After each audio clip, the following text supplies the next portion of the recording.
For this one, we're looking at paper 1, crime and punishment through time, and a really key area. We need to look at how important the church was on crime and punishment. So for this video, I'm going to try and explain different powers that the church had. And the first thing to note is everybody in the medieval period and through into the early modern period, they absolutely felt with their bones that there was such a thing as God, heaven, hell, and all those things in between. These days it's a little bit different. People have different ideas about it. But even those people who might have questioned it even a little bit would have probably kept it to themselves, or they could have been convicted of heresy. The church was therefore incredibly powerful. It could tell people what to do and what not to do. People really believed what it was saying and thought they had to do what the church said or they would go to heaven, or whether they would go to hell, wouldn't they? But not only did it have the power to control people's behaviour, it also controlled approximately a fifth of England's wealth. And it could do things like control the law in general. For example, the church put pressure on the monarchy in 1290, which resulted in the monarchy changing the law, which said that all Jewish people that lived in the country at the time had to convert to Christianity or face being banished from the country.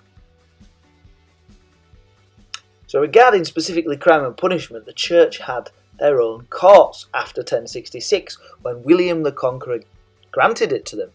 Now the church courts were seen to be a little bit more lenient than the non-church courts, or as you should call them, the secular courts, because it was all about giving the people a chance to repent, to change, to reform their lives. So people would much rather be tried in a church court. But don't make the mistake in thinking that they were soft.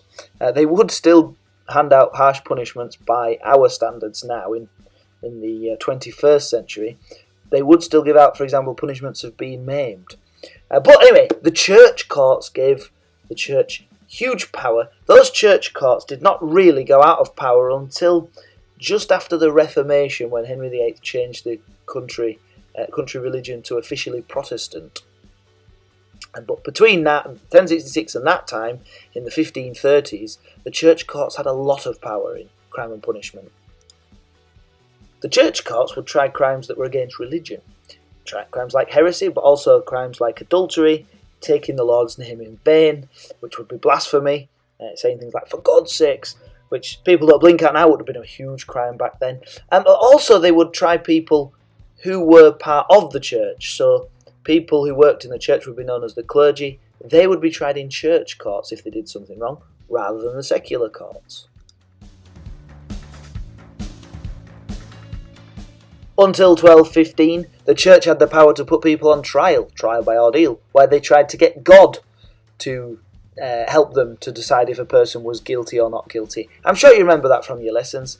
That went in 1215, again showing the power of the church, because it was the Pope who said, stop doing this. So it all ended, but people do still swear on the Bible today in court, or an alternative if they're of a different religion. It could even be argued that the church had the power over the king. There's an argument who had more power, the king or the church. But there was one particular moment where it appeared that the church had more power. You might remember from Key Stage 3 doing about Henry II and Thomas Becket. Well, Henry II wanted to limit the powers of the church, including stopping the church courts.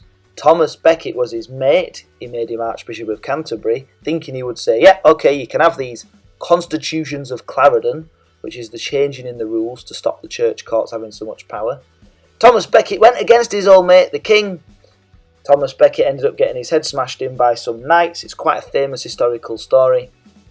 The ultimate end of it was the king had to show how sorry he was. He was whipped by monks as part of his punishment. He had to pray at the tomb of Thomas Becket because he wanted the Pope's support again. The Pope had condemned him.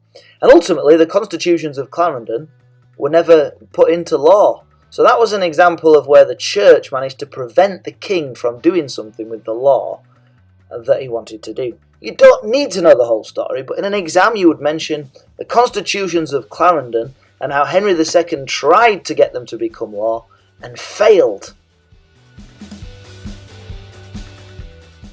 Another power was the benefit of the clergy. As I said, people who worked in the church would try to get put on trial in the church. They would be allowed to get put on trial in the church because things were a bit more lenient. It would like be being put on trial by your mates. Chances are they're going to be a bit nicer than you. And this is why Henry II, or maybe one of the reasons he wanted to reform the church courts, to make it so that people who worked for the church did not get away with any crimes that they committed.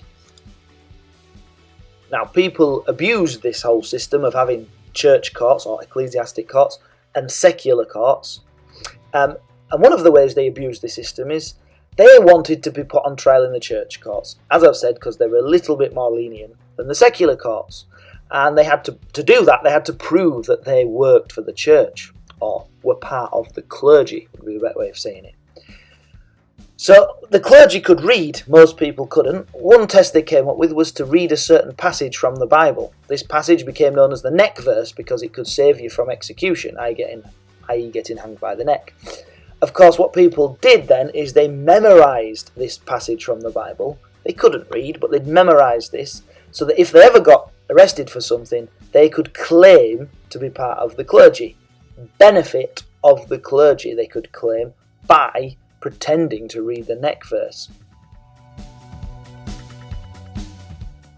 Another abuse of the system, which lasted until the early modern period, till 1536 to be precise, was that people on the run from the law, trying to escape from the hue and cry, or from the sheriffs, they, in some church, not every single church, but in some churches and cathedral, they could get into the church and cathedral and claim sanctuary.